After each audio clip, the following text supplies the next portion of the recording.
আচ্ছা, হুগলির এই রাধানগর গ্রাম থেকে লন্ডনের ব্রিস্টলের দূরত্বটা ঠিক কতটা? শুনে অবাক হচ্ছেন তো কেন এই প্রশ্ন করলাম? হ্যাঁ, আসলে আজকে আমরা যার কথা বলছি তিনি হলেন রাজা রামমোহন রায়, ভারতের নবজাগরণের পথিকৃৎ। আমি আগে আমার পরিচয় দিয়ে দিই। আমি লিসা ঘোষ, শ্রীরামপুর বেতারবাণীর তরফ থেকে মনীষীদের ভিটে অনুষ্ঠানের পক্ষ থেকে আমি এসেছি। তার আগে আমি এখানে পেয়ে গেছি রাজা রামমোহন রায়ের বংশধর নিত্যব্রত মুখোপাধ্যায় মহাশয়। শুধু বংশধর বললে ভুল বলা হবে, ইনি হচ্ছেন কবি এবং সাহিত্যিক। তো এনার কাছ থেকেই আমি জেনে নেব রাজা রামমোহন রায়ের জন্ম বৃত্তান্ত, কিছু ক্ষুদ্র ক্ষুদ্র তথ্য। তো আপনাকে অনুরোধ করছি বলার জন্য। নমস্কার, আমি রাজা রামমোহন রায়ের বংশধর নিত্যব্রত মুখোপাধ্যায়। আমি হচ্ছি রামমোহনের ষষ্ঠ পুরুষ, মানে আমাদের 6 পুরুষ চলছে। তা আমরা রামমোহনের বংশধর কিভাবে হলাম সেটু বলি একটু আপনাদেরকে। রামমোহনের যে ভাগনা গুরুদাস মুখোপাধ্যায়, তার পুত্র অধীর নিরাপদ মুখোপাধ্যায়, তার পুত্র সরোজ কুমার মুখোপাধ্যায়, তার পুত্র নিত্যব্রত মুখোপাধ্যায়। আমি কবি সাহিত্যিক মানুষ। আমি আপনাদেরকে বলি যে আপনারা রামমোহন সম্পর্কে যা কিছু জানতে চান আসুন, আমি আপনাদেরকে বলি। আমরা রামমোহন রায়ের জীবনী নিয়ে আগে জানতে চাইব। তো তার পড়াশোনা, জন্ম, কর্মজীবন, তার যে জীবনব্যাপী বৃত্তান্তগুলো, তো আমরা নিত্যব্রত মহাশয় বাবুর কাছ থেকে সেই সম্পর্কে জেনে নেব। আমি অনুরোধ করছি ওনাকে বলার জন্য। রাজা রামমোহন রায়ের বাবা রামকান্ত রায় রাধেবা বাস্তুভিটেই রাধানগর, আমরা যেখানে দাঁড়িয়ে আছি এইখানে উনি জন্মেছিলেন। গেট দিয়ে ঢুকেই বাঁ দিকে যে শ্বেতপাথরের বেদিতে আছে ওইটি হল সূতিকাগৃহ। ওটি রাজবাড়ির সূতিকাগৃহ ছিল। তখনকার দিনে রাজবাড়ির মূল বাড়ি থেকে সূতিকাগৃহটা একটু দূরে থাকতো। রামমোহন ওই সূতিকাগৃহে জন্মগ্রহণ করেছিলেন, যাকে আঁতুর ঘর বলা হয়। এবং এইটি 1859 সালে রেভারেন্ড জেমস লং, খ্রিস্টান ধর্মযাজক, তিনি রামমোহনকে অত্যন্ত ভালোবাসতেন। রামমোহন কোথায় জন্মেছেন খুঁজতে খুঁজতে এই গ্রামে এসে তিনি পৌঁছেছিলেন। গ্রামেরই বয়স্ক ব্যক্তিদের এবং রামমোহনের বংশধরদের সঙ্গে নিয়ে এই জায়গাটি চিহ্নিত করে গেছিলেন 1859 সালে, 1859। আর আমরা যেখানে দাঁড়িয়ে আছি এটা তার স্মৃতিসৌধ। রামমোহনের বাবা রামকান্ত রায়ের আমলের বাড়িটি ভূমিসাৎ হয়ে যায়। তারপর রামমোহনের স্মৃতি রক্ষার জন্য কমিটি তৈরি হয়। এই কমিটির সভাপতি হচ্ছে কবি রবীন্দ্রনাথ ঠাকুর, আর যিনি সম্পাদক হলেন স্যার জেন বাসু, ভূপেন বসুর ভাইপো। ভূপেন্দ্রনাথ বসু কলকাতা ইউনিভার্সিটির ভাইস চ্যান্সেলর ছিলেন, রাধানগরে তার জন্ম। তা উনি এই কমিটির সম্পাদক হলেন। আর কবি সত্যনাথ এই কমিটির কোষাধ্যক্ষ হলেন। রবীন্দ্রনাথ ঠাকুর নকশা আঁকলেন রামমোহন স্মৃতি মন্দির কীরকম হবে। মন্দির, মসজিদ, গির্জা, 3টে সমন্বয়ে তৈরি হলো রামমোহনের স্মৃতি মন্দির। সামনেই দেখা যাচ্ছে মন্দির, তারপরে যে পিলারগুলি আছে এইগুলি হলো মসজিদের কারুকার্য। আর পিলারের মাথায় 4টা আর লেখা আছে, রাজা আরে রামমোহন আরে রায়, শেষ 4টা রাধানগর। রাধানগর গ্রাম এটা, হুগলির খানাকুল রাধানগর গ্রাম এটা, এখানে জন্মেছিলেন। আর গির্জাটি অসম্পূর্ণ। গির্জাটি পিছনে হওয়ার কথা ছিল, অর্থাভাবে হয়নি। একটা প্ল্যাটফর্ম তৈরি হয়েছে, হওয়ার পর গির্জাটি নির্মাণ করা সম্ভব হয়নি, কেননা এই বাড়িটা স্মৃতিমন্দির রামমোহনের তৈরি হয়েছে পুরো দানের উপরে। এই ব্যাপারে অগ্রণী ভূমিকা যিনি পালন করেছিলেন সাধারণ ব্রাহ্ম সমাজের কর্ণধার দীনেন্দ্রনাথ পালমশাই। বিপিন বিহারী পাল থেকে আরম্ভ করে অনেক বিশিষ্ট ব্যক্তি এর সঙ্গে যুক্ত ছিলেন। আর পিছনের দিকে রামমোহন গেট দিয়ে বাইরে বেরোনোর মুখে একটা রামমোহন লাইব্রেরি আছে বাঁ দিকে। আর ডান দিকে ব্রিস্টলে, তিনি ইংল্যান্ডের ব্রিস্টলে প্রয়াত হয়েছিলেন, সেই ব্রিস্টল শহরে তাদের সমাধি মন্দির। ইংরেজরা প্রথমে তাকে স্টেপলেটন গ্রুপে সমাধিস্থ করেছিল। তারপর 10 বছর পরে দ্বারকানাথ ঠাকুর গেলেন, গিয়ে স্টেপলেটন গ্রুপ থেকে সেই কফিনটি তুললেন, তুলে পাশে আর্নল্ড ভেল বলে একটি জায়গায় রামমোহনকে সমাধিস্থ করলেন। কেননা রামমোহন তার জীবনের শেষ ইচ্ছা প্রকাশ করে গেছিলেন যে আমার মৃত্যুর পর তোমরা ইংল্যান্ডে আমার নামে 1 খণ্ড জমি কিনো, আর সেখানে তোমরা আমাকে সমাধিস্থ করো। তাই প্রিন্স দ্বারকানাথ ঠাকুর ওখানে রামমোহনকে সমাধিস্থ করেছিলেন। সেই সমাধি মন্দির রেপ্লিকা এটা, আর্নল্ড ভেল বলে একটি জায়গায় রামমোহনকে সমাধিস্থ করলেন দ্বারকানাথ ঠাকুর। তা সেখান থেকে মাটি এনে আমরা এটা তার রেপ্লিকা তৈরি করেছি, প্রতিরূপ তৈরি করেছি। সবাই তো ইংল্যান্ডে দেখে আসতে পারবে না, তাই রায়বংশেরই একটি ছেলে অনুপ কুমার রায় তারই বদান্যতায় এবং তার সঙ্গে সঙ্গী সাথী হিসেবে আমরা থেকে এই সমাধি মন্দির নির্মাণ করা হয়। তাই সেটা আপনারা দেখবেন। আর এখান থেকে অনতি দূরে, অর্থাৎ 1.5 কিলোমিটার দূরে রঘুনাথপুর গ্রাম একটা আছে, নাঙ্গলপাড়া রঘুনাথপুর গ্রাম। সেখানে রামমণি বাবা রামকান্ত রায় দ্বিতীয় একটি বাড়ি তৈরি করেছিলেন। কারণ এখানে রামকান্ত রায় ওনার 7 ভাই ছিলেন, রাধানগরে তার সম্পত্তি ছিল আমাদের 25 বিঘে। তিনি বললেন এইটুকু জায়গায় রাজ পরিবারে বাস করার পক্ষে অনুপযুক্ত। তাই তিনি নাঙ্গলপাড়া গ্রামে গিয়ে 100 বিঘে জমি কিনেছিলেন, সেখানে বিশাল ইমারত তৈরি করেছিলেন জমিদারদের বসবাসের বাড়ি, হ্যাঁ, ফেরেস্তা, ন্যায়বেদের ফেরেস্তা, পুকুর, পুষ্করিণী, বিশাল এলাকা জুড়ে আমবাগান, তারামলির সৃষ্টি। এগুলো আপনাদের দেখাবো, এগুলো দেখতে পাবেন। উনি তো ব্রাহ্ম ধর্মে দীক্ষিত ছিলেন, ওনার জীবনী সম্বন্ধে যদি আপনি আরেকটু আলোকপাত করেন। রামমোহন যখন তার 16 বছর বয়স, তখন থেকে তিনি একেশ্বরবাদী ছিলেন। তিনি একেশ্বরবাদী বিশ্বাস করতেন, তিনি মূর্তি পুজো বিশ্বাস করতেন না, তিনি পৌত্তলিকতার বিরোধী ছিলেন। এবং তিনি কলকাতায় সাধারণ ব্রহ্ম সমাজ, আদি ব্রহ্ম সমাজে প্রতিষ্ঠা করেছিলেন। এবং প্রিন্স দাগা ঠাকুর ও রবি ঠাকুরের ফ্যামিলির সঙ্গে তার খুব ওতপ্রোত ঘনিষ্ঠ সম্পর্ক ছিল। প্রিন্স দাগা ঠাকুর রামমোহনের বন্ধুও ছিলেন। তাই রামমোহন একেশ্বরবাদী হওয়ার কারণ হচ্ছে কি, হিন্দু ধর্মের আচার সর্বস্বতা, কুসংস্কার, সতীদাহ, এসব রামমোহনের জীবনে অত্যন্ত আঘাত করত। রামমোহন এগুলো পছন্দ করতেন না। তাই বাবার সঙ্গে মায়ের সঙ্গে তার ধর্ম নিয়ে অশান্তি 16 বছর বয়স থেকেই। এবং বাবার সঙ্গে এই নিয়ে রাগারাগি হয়ে তিনি তিব্বত চলে যান। তিব্বতটা তিনি পায়ে হেঁটে ঘোরেন এবং তিব্বতের লামাদের কুসংস্কারের বিরুদ্ধে কথা বলেছিলেন। তিনি কি কথা বলেছিলেন? একটা লামা একটা বাচ্চা ছেলে রোগে ছটফট করছে, যন্ত্রণা, জ্বর হয়েছে, প্রচন্ড ছটফট করছে। তা লামাকে ডাকা হলো। লামা এসে দাঁড়ালেন এক থালায় পা দিয়ে, তার পায়ে জল ঢেলে দেওয়া হলো। বলা হলো জলটা খাও, ও জ্বর ছেড়ে যাবে, ভালো হয়ে যাবে ছেলেটা। রামমোহন বললেন এসব করছো কি? তার সায়েন্টিফিক চিন্তা ভাবনা ছিল, তিনি বিজ্ঞান ভিত্তিক কথাবার্তা বলতেন, তিনি যুক্তিবাদী ছিলেন। তিনি তখন তার প্রতিবাদ করাতে লামা তাকে হত্যার পরিকল্পনা করলো। তখন তিব্বতী মহিলা রামমোহনকে বললেন আপনি এখান থেকে চলে যান, এরা আপনাকে হত্যার পরিকল্পনা করছে। রামমোহন তখন তিব্বত থেকে চলে আসেন। চলে আসার পর আমার বাড়িতে কিছুদিন থাকলেন। থাকার পর তিনি 22 বছর বয়সে উত্তর ভারত চলে গেলেন। গোটা উত্তর ভারত পায়ে হেঁটে ঘুরলেন, ঘুরে আবার বাড়ি ফিরে এলেন। বাবা ভাবলেন, তাকে পড়াশোনা অনেক করেছিলেন বাবা, রাধানগর গাঁয়ের পাঠশালায় তাকে বাংলা, ইংরেজি, উর্দু, ফার্সি সব পড়িয়েছিলেন, সংস্কৃত পড়িয়েছিলেন। তারপর তিনি আবার পাটনায় গেলেন, বিহারে বাবা পাঠালেন আরবি ফার্সি পড়াতে, পড়লেন। বেনারসে পাঠালেন সংস্কৃত পড়াশোনা করার জন্য। সেখানে শ্রেষ্ঠ বৈষ্ণব উপাধি গ্রহণ করলেন, করে বাড়িতে ফিরে এলেন। বাবা ভাবলেন প্রচলিত সংস্কার রামমোহন বিশ্বাস হয়ে ফিরে এসেছে। কিন্তু তিনি যুক্তিবাদী রামমোহনে ফিরে এসেছেন, বাবা রামকান্ত রায় একবার ভাবতে পারেননি। এই ব্যাপারে রামমোহনের সঙ্গে বাবার তীব্র অশান্তি। শেষকালে বাবা তাকে 1811 খ্রিস্টাব্দে তাকে মানে ত্যায্যপুত্র করলেন। তিনি তাকে বললেন তুমি আমার অবদ্ধ সন্তান, তোমার সঙ্গে আজ থেকে আমার কোনো সম্পর্ক নেই, তুমি বাড়ি থেকে বেরিয়ে যাও। তো রামমোহন এখান থেকে চলে গিয়ে এখান থেকে 1.5 কিলোমিটার দূরে রঘুনাথপুর আমবাগানে পিতৃগৃহের পাশে শ্মশান ভূমিতে আলাদা একটা বাড়ি করেছিলেন। সেই বাড়িতে তিনি তার ফ্যামিলি নিয়ে বসবাস করতেন। এবং সেখানেতে রামমোহনের ছোট ছেলে নবপ্রসাদ রায় তার জন্ম হয়।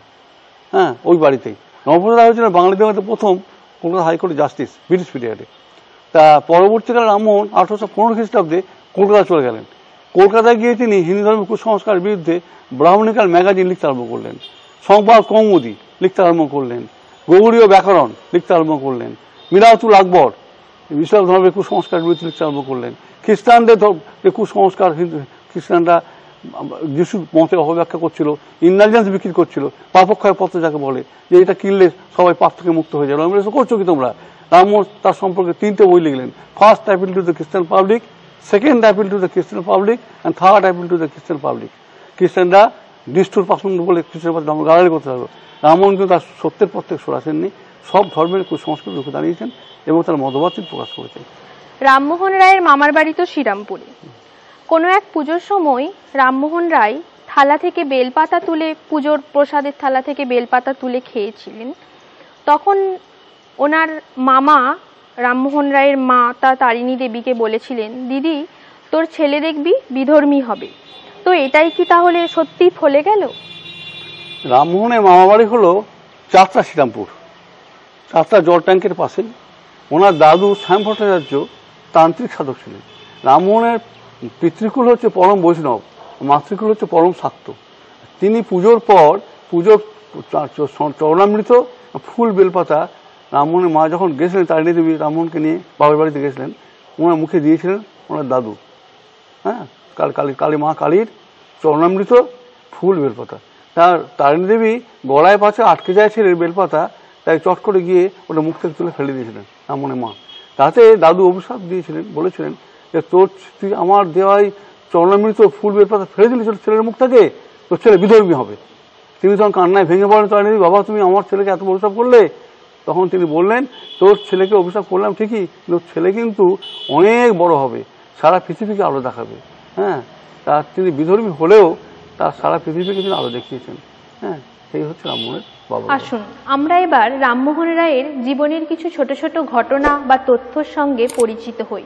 তো আপনাকে অনুরোধ করছি বলার জন্য। এইটা হচ্ছে রামমোহনের বংশতালিকা। রামমোহনের পূর্বপুরুষরা কনৌজ থেকে এসেছিলেন। এটা কনৌজের ব্রাহ্মণ, ভট্টরায় এবং হচ্ছে আদি পুরুষ। ইনি রামমোহনের প্রপিতামহ, ঠাকুরদাদার বাবা। ইনি নবাব সরকারের দেওয়ান ছিলেন, মুর্শিদাবাদ নবাবের দেওয়ান ছিলেন। মুর্শিদাবাদ নবাব তখন আজিম গুসান, আওরঙ্গজেবের পুত্র, তার দেওয়ান ছিলেন। এনাকে জমিদার এখানে পাঠিয়েছিলেন মানে জমিদার সংক্রান্ত কাজে, পাশের গ্রাম চৌধুরীদের জমিদারি বন্দোবস্ত করার জন্য, পাশের গ্রাম কৃষ্ণনগরে। এখানে এসে জায়গাটা ভালো লেগেছিল, বাড়ি করেছিলেন। আমার ঠাকুরদাদা ব্রজবিনোদ রায়, রামমোহন এবং রামকান্ত রায়। রামকান্তের পুত্র রামমোহন। রামমোহনের দুই পুত্র, রাধাপ্রসাদ, রমাপ্রসাদ। রাধাপ্রসাদ বড় ছেলে, রমাপ্রসাদ ছোট ছিল। রাধাপ্রসাদ দেখতে মাত্র মেয়ে চন্দ্রজ্যোতি, কন্যা। এর স্বামীর নাম শ্যামলা চট্টোপাধ্যায়। এরপর তিনটি পুত্র, ললিতমোহন, কিশোরীমোহন, নন্দমোহন। রমাপ্রসাদ রায় দুই পুত্র হরিমাল এবং নিঃসন্তান। ডায়েট বংশটা এখানে আমরা থেমে গেল। আচ্ছা, এইটা হচ্ছে রামমোহনের বাবা রামকান্ত। রামমোহনের বাবা রামকান্ত রায় ধর্মনীয় অশান্তির ফলে রামমোহনকে এই বাড়ি থেকে ত্যায্যপুত্র করে বিতাড়িত করলেন। হ্যাঁ, 1811 খ্রিস্টাব্দে। এটি রামমোহন গ্রামের পাঠশালায়, রাধারণ গ্রামের পাঠশালায় পড়াশোনা করছেন। বাংলা, ইংরেজি, সংস্কৃত, ফার্সি গ্রামের বিদ্যালয়ে পড়াশোনা শুরু করেছেন। এটা হচ্ছে প্রোটেস্ট এগেইনস্ট সতী সুটি, সতীদাহ প্রথার বিরুদ্ধে যেমন প্রতিবাদ। এই সতীকে আনা হচ্ছে বৃদ্ধ স্বামী। তখনকার দিনে কৌলীন্য প্রথা খুব প্রকট ছিল। তা অত 10 বছর বয়সে মেয়েদের বিয়ে হতো, আর তো মানে যুবকপত্র পাওয়া যাবে কোথায়, বৃদ্ধ হাতে মেয়েকে তুলে দিত। বৃদ্ধের মৃত্যু হলে পরিণামে সতীদাহ। রামমোহন প্রতিবাদ জানাচ্ছেন। এটা অ্যাডভোকেটিং ফর মডার্ন এডুকেশন, আধুনিক শিক্ষার প্রসারে রামমোহনের অবদান। আজ ভারতবর্ষে বিজ্ঞান চর্চা, বিজ্ঞানের যে উন্নতি, রামমোহনের অবদান। রামমোহন যদি এদেশে পাশ্চাত্য শিক্ষার ব্যবস্থা না করতেন, ব্রিটিশ গভর্নর লর্ড আমাসকে দিয়ে চিঠি লিখে না করাতেন, তাহলে বিজ্ঞান চর্চা ভারতবর্ষে হতো না। তার সুফল আমরা ভোগ করছি। বিজ্ঞান তথা চিকিৎসা বিজ্ঞান আজকে উন্নতি, রামমোহন অবদান।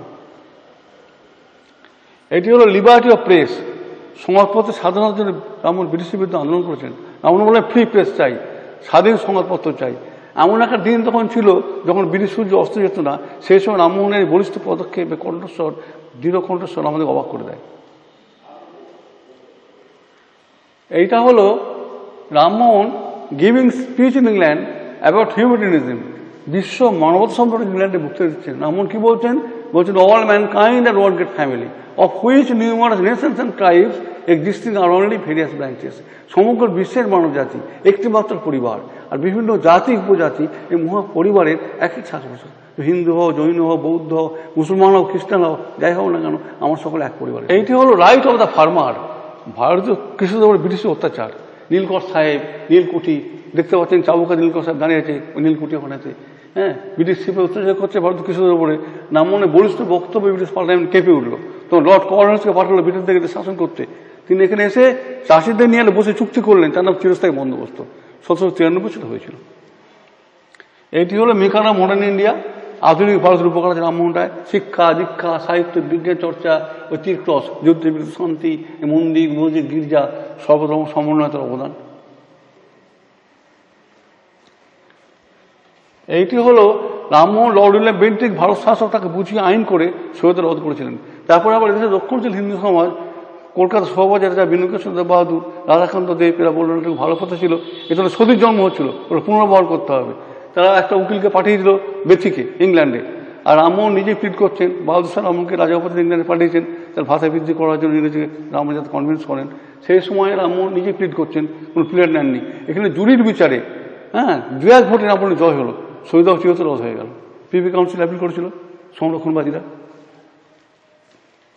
এইটি একেশ্বরবাদী রামমোহন। রামমোহন বলেন ওম তৎসৎ, পরমাত্মার নাম, পরমেশ্বর জগতের আত্মা, পরমেশ্বর ভগবান, তিনি মানুষের মধ্যে বিরাজিত, তিনি জনে জনে বিরাজিত হয়ে আছেন।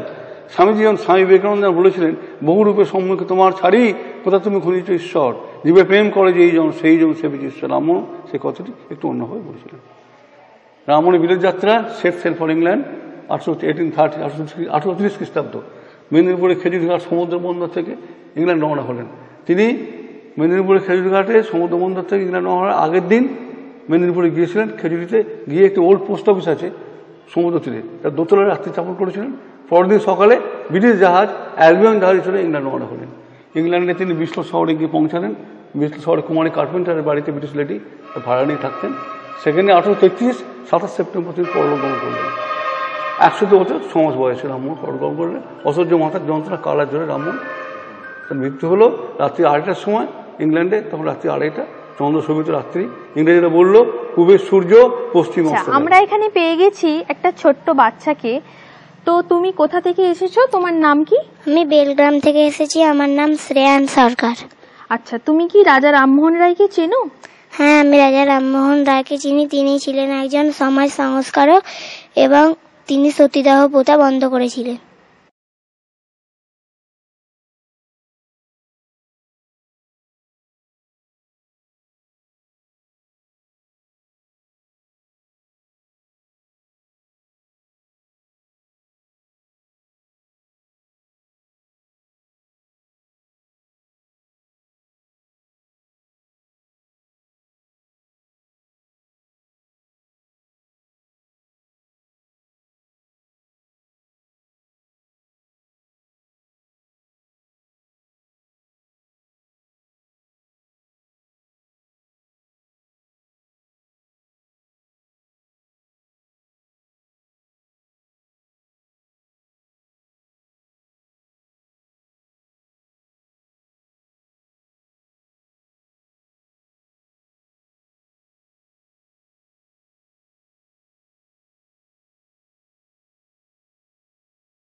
রাজা রামমোহন রায় তো ব্রাহ্ম ধর্মে দীক্ষিত ছিল, তবু ওনাকে ব্রিস্টলে না দাহ করে সমাধিস্থ করা হলো কেন?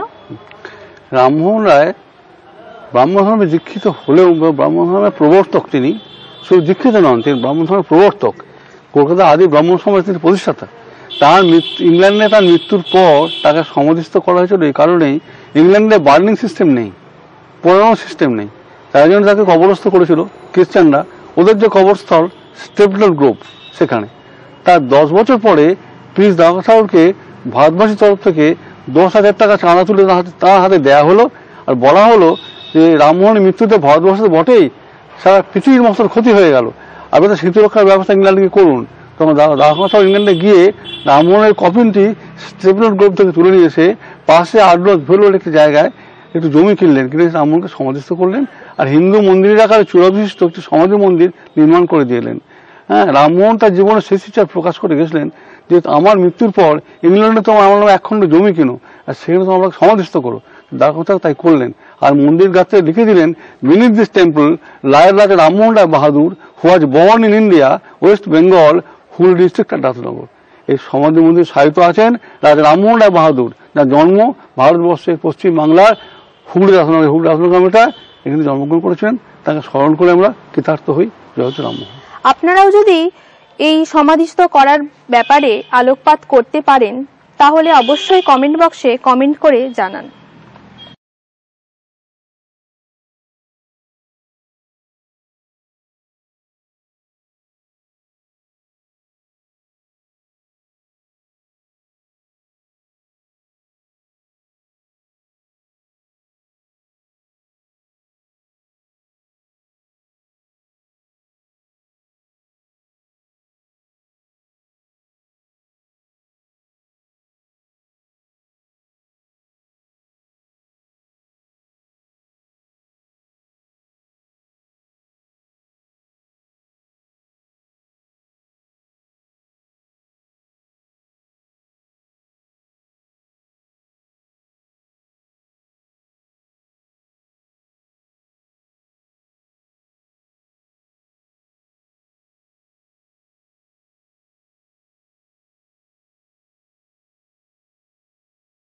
কুসংস্কার। আচ্ছা, রামমোহন রায় তো সতীদাহ প্রথা নামক এই ভয়ঙ্কর কুসংস্কারটা দূর করেছিলেন, তো এই বিষয়ে কোনো যদি ইতিহাস লুকিয়ে থাকে আপনি একটু বলুন। রামমোহন রায় তার যখন 9 বছর বয়স তখন থেকে সতীদাহের বিরুদ্ধে তিনি সোচ্চার ছিলেন, কিন্তু তার বয়সকালে তিনি যেটা করতে পেরেছিলেন, তখন বালক রামমোহন তো তখন তো 9 বছর বয়স, তখন তিনি কিছু করতে পারেননি, কিন্তু বুকটা কেঁপে উঠতো সতীদাহ দেখতেন যখন এক স্বামী জলদস্যু তার স্ত্রীকে জোর করে পুড়িয়ে মারা হচ্ছে, তার বুকটা কেঁপে উঠতো।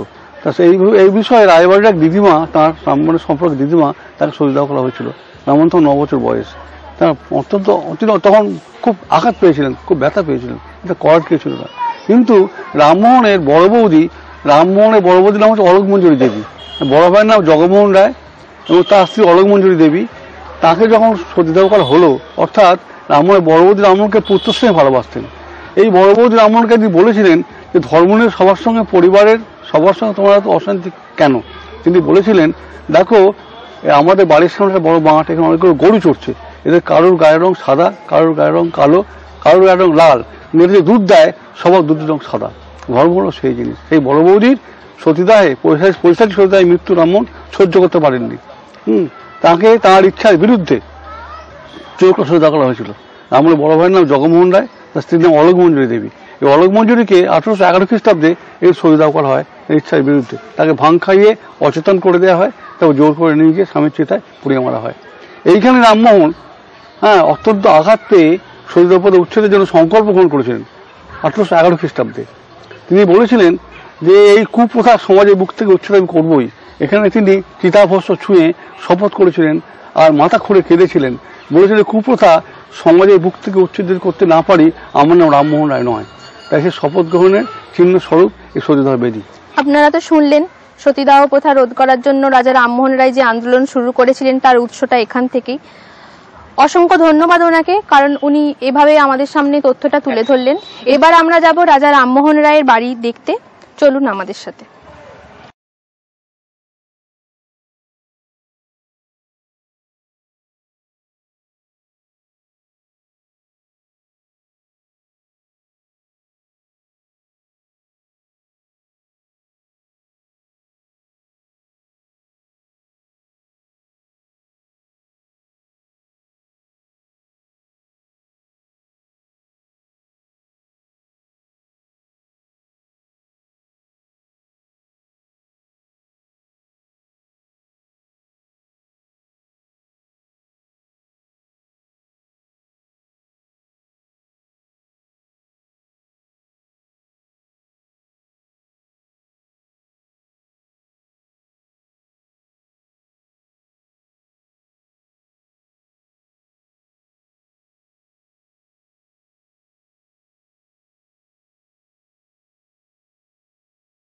আচ্ছা, আমরা তো এতক্ষণ দেখে আসলাম রামমোহনের সূতিকা গৃহ, তো তাহলে এখানে এটা কোথায় এলাম আমরা?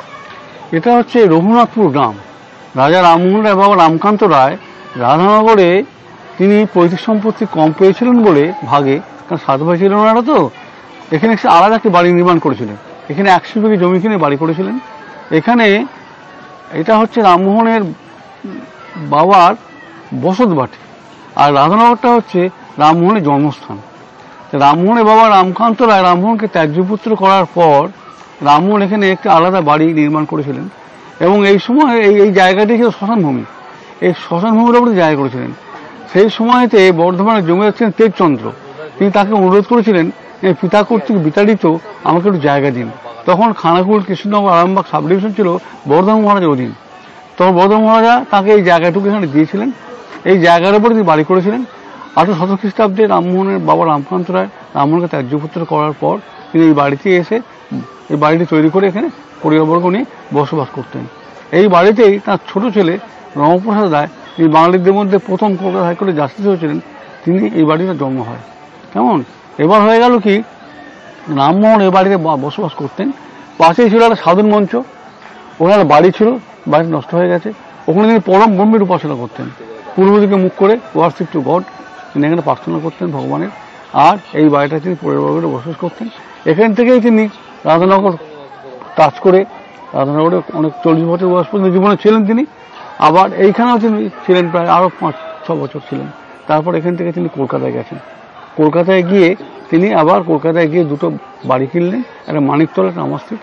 সেখানে আবার বসবাস করতে শুরু করলেন এবং সেখানে থেকেই তিনি হিন্দু ধর্মের কুসংস্কারের বিরুদ্ধে ব্রাহ্মণিকাল ম্যাগাজিন বলে পত্রিকা ক্রমশ লিখতে শুরু করলেন, একের পর এক লিখে এবং হিন্দু ধর্মের কুসংস্কার সম্বন্ধে লিখতে শুরু করলেন। কেমন এইগুলো তার ছিল ক্রিয়াকলাপ তার জীবনে।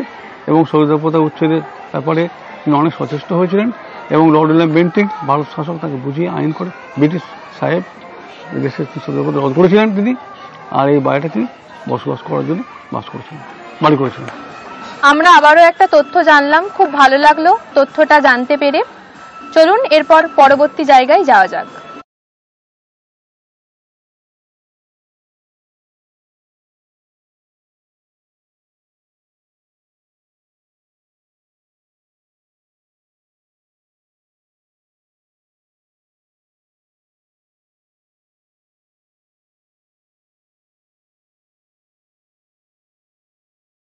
ঘুরতে ঘুরতে আমরা এখন যেখানে চলে এসেছি, কথিত আছে এটা ঐতিহাসিক সতীদাহ ঘাট।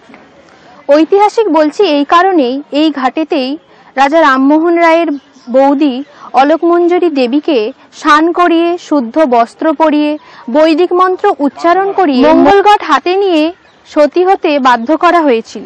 এই অমানবিক ঘটনাটি রাজা রামমোহন রায়ের মনকে ভীষণভাবে নাড়া দিয়েছিল। আর এখান থেকেই সতীদাহ প্রথার বিরুদ্ধে রাজা রামমোহন রায় যেই আন্দোলন গড়ে তুলেছিলেন তার আসল উৎস শুরু।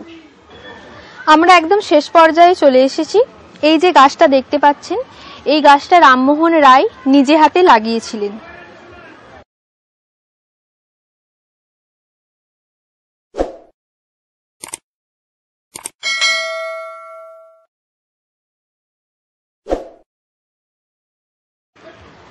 আশা করছি আপনাদের সবার এই অনুষ্ঠানটি ভালো লেগেছে। যদি ভালো লেগে থাকে লাইক আর সাবস্ক্রাইব অবশ্যই করবেন, আর কমেন্ট কিন্তু অবশ্যই করতে হবে। আর আমাদের এই শ্রীরামপুর বেতারবাণীর তরফ থেকে আপনারা আর কি কি জানতে চান সেগুলো কমেন্ট বক্সে অবশ্যই কমেন্ট করে জানান। ধন্যবাদ।